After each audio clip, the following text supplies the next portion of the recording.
안녕하세요. 송은섭입니다. 기도와 응원해 주신 분께 감사합니다.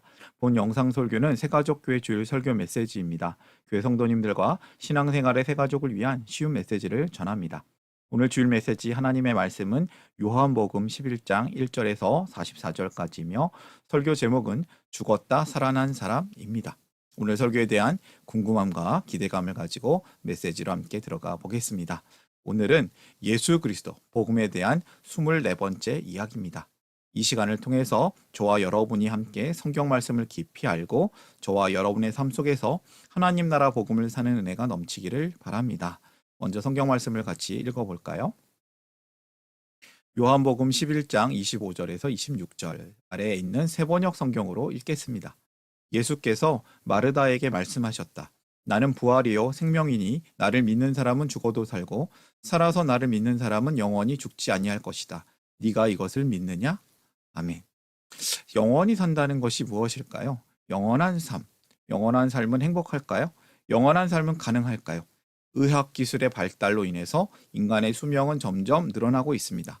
생명 연장의 꿈. 이것이 이루어진다면 인간은 과연 행복할 것인가? 다른 사람 다 죽고 아는 사람 다 죽고 나만 오래 사는 것이 과연 행복할까요? 또 노인이 되어 가지고 건강하지 않은 육신이 계속 유지되는 것. 그런 것이 과연 행복할까요? 요한복음에서는 예수님께서 다양한 사람들에게 생명을 주는 장면들이 나옵니다. 먼저 요한복음 3장에서는 니고데모에게 영생, 영원한 생명을 주시는 내용이 나오죠. 또한 사마리아 여인에게 생명의 물, 생수를 주십니다. 또 관리의 아들과 병자의 생명을 회복하셨고 또 굶주린 사람들에게 오병이어 생명의 떡을 주셨습니다. 또 예루살렘에 있는 신자들에게 생수의 강을 주셨고요. 또 앞이 안 보이는 사람에게 생명의 빛을 주십니다. 또 그분을 따르는 이 믿음의 양들에게 풍성한 생명을 주시는 장면이 요한복음 10장에 나오죠. 이제 요한복음 11장에서는 예수님께서 생명 그 자체, 생명 그 잡채이심을 보여주십니다. 오늘 성경 이야기에는 생명이신 예수님 덕분에 죽었다 살아난 사람의 이야기가 있습니다. 오늘의 이야기로 하나씩 들어가 보겠습니다. 나사로가 나오는데요. 나사로는 어떤 사람이었을까요? 1절, 2절 말씀 같이 읽어볼까요? 한 병자가 있었는데 그는 마리아와 그의 자매 마르다의 마을 베다니에 사는 나사로였다. 마리아는 주님께 향유를 붓고 자기의 머리털로 주님의 발을 씻은 여자요. 병든 나사로는 그의 오라버니이다. 오빠다. 나사로는 마르다와 마리아의 오빠이며 예수님께서 사랑하는 사람, 애정하는 사람이었다고 설명이 나옵니다. 예루살렘 가까이에 베다니라는 마을이 있었습니다. 그 마을에 마르다, 마리아, 또 그녀들의 오빠 나사로가 살고 있었습니다. 이들은 예수님이 사랑하시는 남매들이었는데요. 어느 날 안타깝게도 나사로가 큰 병에 걸려서 죽게 되었습니다. 그래서 마르다와 마리아는 사람을 보내가지고 예수님께 도움을 청하는 장면이 나오죠. 나사로의 병을 고칠 능력이 예수님께 있었다고 믿었기 때문입니다. 이래서 이러한 이야기 가운데 예수님과 또 나사로에 대한 이야기가 나오는 것이죠. 지금 이 상황은 아주 위급한 상황입니다. 곧바로 예수님께서 나사로를 좀 만나 주십사 하는 마음이 마리아와 마르다에게 있었을 것입니다. 오늘 설교를 위해서 세 가지 질문을 준비했습니다. 이해하기 쉬운 질문이며 답도 쉽습니다. 이 메시지를 듣는 분들에게 성경을 본문을 이해하는 도움이 되는 질문이 되었으면 합니다. 하나씩 살펴볼까요? 첫 번째 질문입니다. 예수님은 아픈 나사로 소식을 듣고 어떻게 했는가? 성경 말씀 좀 읽어볼게요. 3절부터 7절까지 그 누이들이 사람을 예수께로 보내서 말하였다. 주님 보십시오. 주님께서 사랑하시는 사람이 앓고 있습니다. 예수께서 들으시고 말씀하셨다. 이 병은 죽을 병이 아니라 오히려 하나님의 영광을 드러낼 병이다. 이것으로 말미암아 하나님의 아들이 영광을 받게 될 것이다. 예수께서는 마르다와 그의 자매와 나사로를 사랑하셨다. 그런데 예수께서는 나사로가 앓는다는 말을 들으시고도 계시던 그곳에 이틀이나 더 머무르셨다. 그리고 나서 제자들에게 다시 유대 지방으로 가자 하고 말씀하셨다. 예수님은 나사로의 병이 하나님의 영광을 드러낼 병이라고 말씀하십니다. 그리고 예수님은 나사로에게 바로 가지 않고 이틀이나 더 머물렀다가 움직이십니다. 이 사실 이 나사로가 아프다는 소식이 예수님께 전해졌을 때는 어쩌면 나사로가 이미 많이 아프거나 혹시 이미 죽었을지도 모르는 상황이었습니다. 다급한 상황이죠. 그러나 예수님은 오히려 더 늦게 가시려는 모습이 보입니다. 예수님은 바로 가시지 않고 계시던 곳에서 이틀을 더 머무셨습니다. 예수님은 아픈 나사로 소식을 듣고 마음 아파했지만 이렇게 얘기합니다. 하나님의 영광을 드러낼 병이다 라고 말씀하시면서 이상하게도 이틀이나 더 지체하고 움직이십니다. 나사로는 어떤 상태였을까요? 이후에 나오는 요한복음 11장 11절에서 13절에 예수님의 말씀이 나옵니다. 이 말씀을 하신 뒤에 그들에게 말씀하셨다. 우리 친구 나사로는 잠들었다. 내가 가서 그를 깨우겠다. 제자들이 말하였다. 주님, 그가 잠들었으면 낫게 될 것입니다. 예수께서는 나사로가 죽었다는 뜻으로 말씀하셨는데 제자들은 그가 잠이 들어 쉰다고 말씀하시는 것으로 생각하였다. 사실 이 소식이 전해지기 전부터 예수님은 이미 나사로가 죽었음을 알고 계셨던 것입니다. 근데 예수님은 그의 죽음을 잔다라고 표현하십니다. 실제로는 예수님께서 나사로가 죽었다는 뜻으로 말씀하셨는데 제자들은 그가 잠이 들어서 쉰다고 말씀하시는 것으로 잘못 이해합니다. 나사로는 죽었습니다. 완전히 죽은 상태죠. 그런데 예수님은 이상하게도 나사로가 잠들었다라고 표현하십니다. 왜냐하면 예수님의 능력으로 예수님은 나사로를 깨우실 수 있기 때문이었죠. 예수님의 이상한 말씀이 계속해서 나옵니다. 좀 읽어볼까요? 14절, 15절.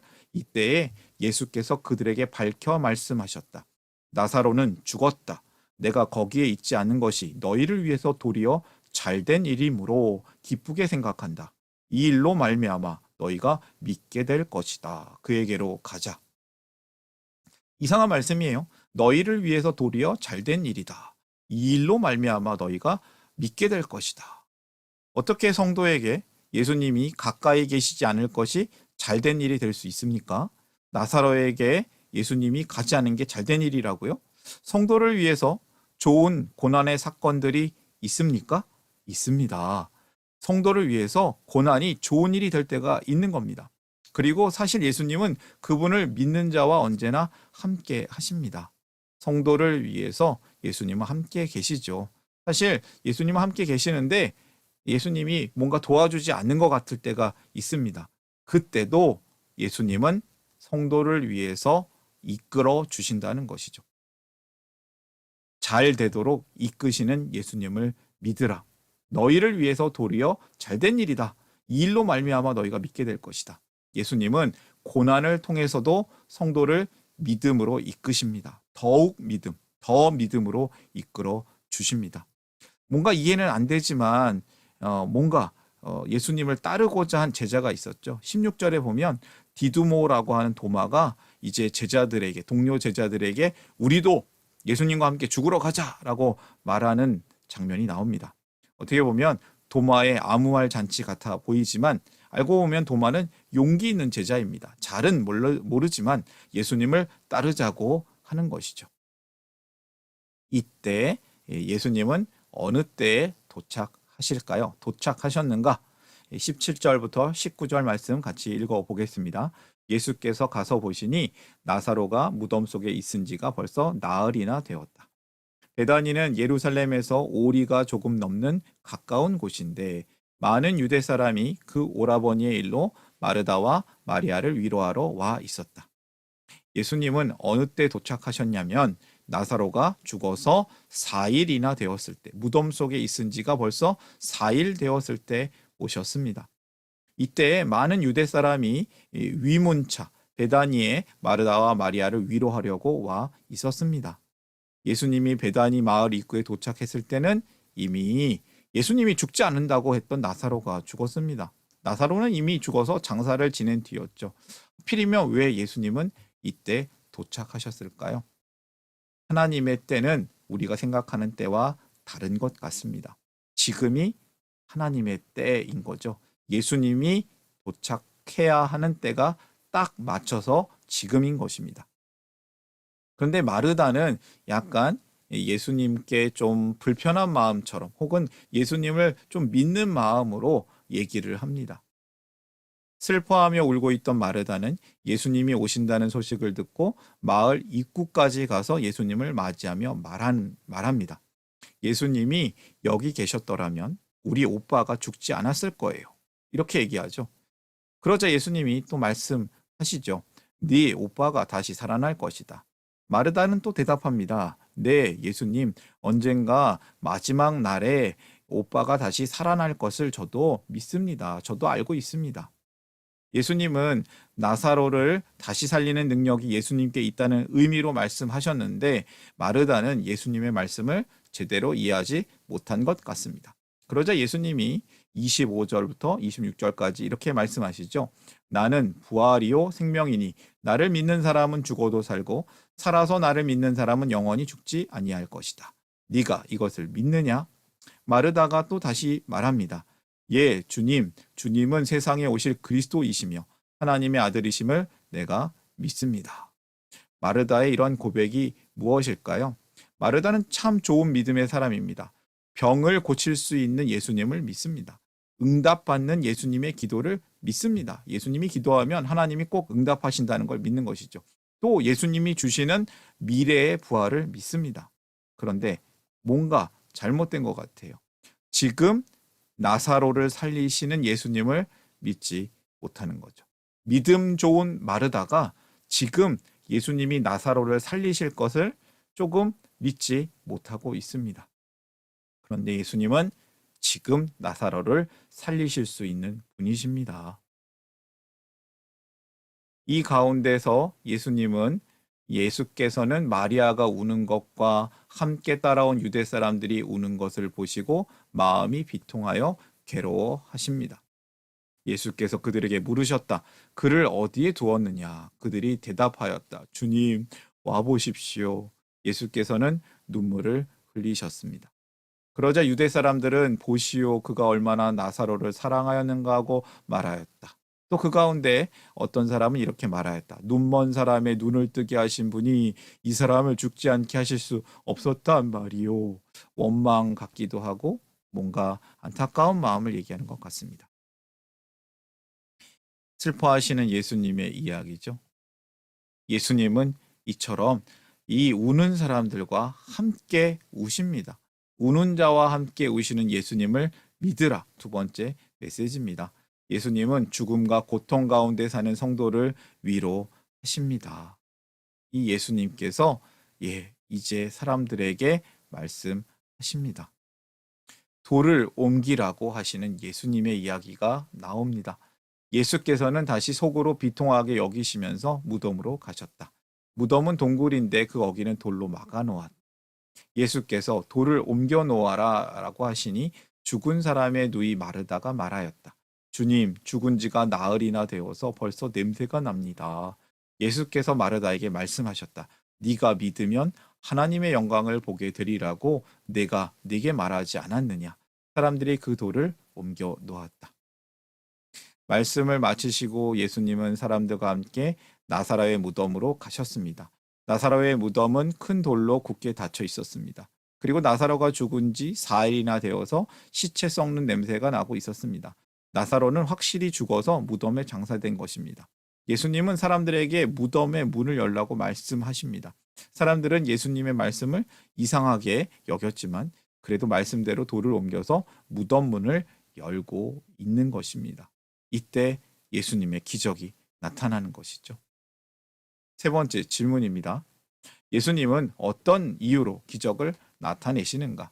41절, 42절 계속 읽어볼까요? 예수께서 하늘을 우러러 보시고 말씀하셨다. 아버지, 내 말을 들어주신 것을 감사합니다. 감사드립니다. 아버지께서는 언제나 내 말을 들어주신다는 것을 압니다. 그런데도 이렇게 말씀을 드리는 것은 둘러선 무리를 위해서입니다. 그들로 하여금 아버지께서 나를 보내신 것을 믿게 하려는 것입니다. 예수님은 어떤 이유로, 어떤 목적으로 기적을 나타내시는 걸까요? 예수님은 하나님의 백성들이 하나님의 영광을 보도록 일하십니다. 그가 일하십니다. 예수님은 사람들이 하나님께서 보내신 예수님을 주님으로 믿게 하기 위해 기적을 나타내시는 것입니다. 이렇게 기적을 부릅니다. 나사로야, 나오너라. 죽은 사람을 살리시는 예수님의 기적이 있습니다. 43절, 44절 읽어볼까요? 큰 소리로 나사로야, 나오너라 하고 외치시니 죽었던 사람이 나왔다. 손발은 천으로 감겨 있고 얼굴은 수건으로 싸매어 있었다. 죽은 상태 그대로 나온 것이죠. 예수께서 그들에게 그를 풀어 주어서 가게 하여라 하고 말씀하셨다. 예수님은 하나님께 기도하신 후에 열린 무덤을 향해 큰 소리로 말씀하셨습니다. 나사로야, 나오너라. 그러자 나사로가 정말 나았습니다. 사람들이 수건과 천을 풀어주고 이 다시 살아나서 걸어다니는 나사로의 얼굴과 몸을 볼 수 있었을 것입니다. 분명 죽어서 무덤에 장사되었던 나사로가 예수님의 말씀대로 다시 살아나서 걸어다니는 모습을 보았습니다. 사람들은 깜짝 놀랐고 예수님을 더욱더 믿게 되었습니다. 예수님이 진정한 생명을 주시는 분임을 모두가 알게 되었고 믿게 된 것입니다. 예수님이 누구십니까? 예수님은 스스로 말씀하십니다. 나는 부활이요 생명이니 나를 믿는 사람은 죽어도 살고 살아서 나를 믿는 사람은 영원히 죽지 아니할 것이다. 네가 이것을 믿느냐? 앞에서 예수님이 이렇게 말씀하셨죠. 예수님은 부활이요 생명이시다. 세 번째 메시지입니다. 부활과 생명이신 예수님을 믿으라.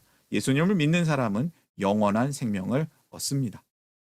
예수님은 이 일을 통해서 사람들에게, 특히 제자들에게 예수님이 영원한 생명을 주시는 분인 것을 알려주시려고 하셨습니다. 그래서 기적을 보여주신 겁니다. 부활의 기적을 보여주신 이유가 여기에 있습니다. 예수님은 그분을 믿는 사람은 죽어도 살고 살아서 믿는 사람은 영원히 죽지 않을 것, 곧 영생을 얻게 될 것이라고 가르쳐 주십니다. 우리가 예수님을 믿으면 예수님은 우리에게 영원한 생명을 주십니다. 그래서 우리가 언젠가 죽더라도 예수님이 다시 오시는 그날에 모두 살아납니다. 영생은 단지 죽지 않고 영원히 사는 것만을 뜻하지 않습니다. 영생은 하나님이 주시는 그 생명을 누리며 사는 것입니다. 하나님이 주시는 많은 복을 누리며 예수님과 함께 사는 것이 바로 영원한 삶, 하나님 나라 복음의 삶입니다. 영생과 같은 뜻이 하나님 나라 복음으로 사는 것을 뜻합니다. 나사로는 이 이후에 어떻게 살았을까요? 예수님을 전하고 살다 죽었겠죠. 또 죽었겠죠. 언젠간 죽긴 했겠죠. 그러나 그는 이제 영원히 죽지 않는 영생의 사람이 되었습니다. 이 뒤의 이야기는 어떻게 될까요? 두 종류의 사람들이 나타납니다. 요한복음 11장 45절 뒤의 이야기입니다.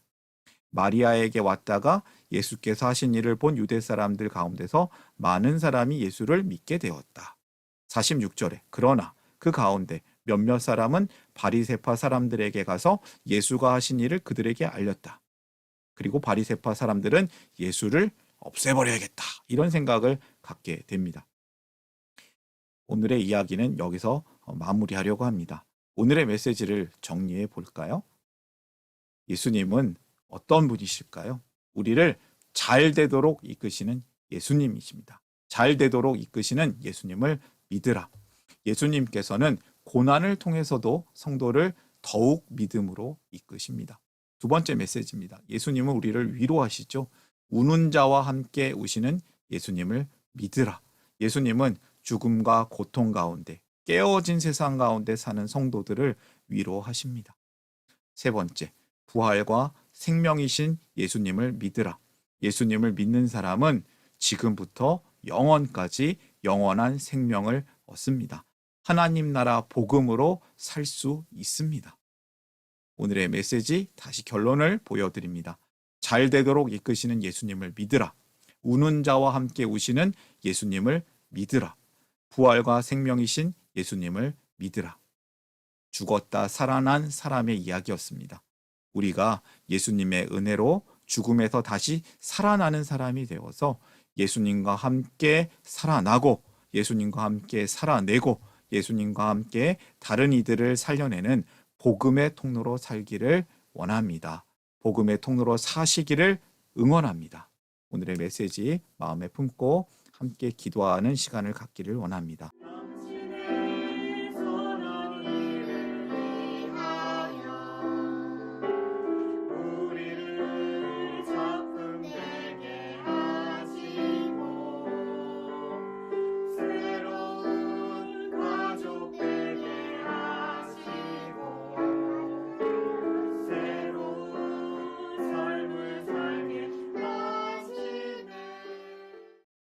사랑의 하나님 아버지, 우리에게 영원한 생명을 주셔서 감사합니다. 우리는 우리를 잘 되도록 이끄시는 예수님을 믿습니다. 또한 우는 자와 함께 깨어진 세상에서 우리와 함께 오시는 예수님을 믿습니다. 또한 부활과 생명이신 영원한 생명이신 예수님을 믿습니다. 우리가 예수님의 은혜로 죽음에서 다시 살아난 사람으로 살기를 원합니다. 예수님과 함께 살아나고 예수님과 함께 살아내고 예수님과 함께 다른 이들을 살려내는 복음의 통로로 살게 하여 주시옵소서. 예수님의 이름으로 기도합니다. 아멘.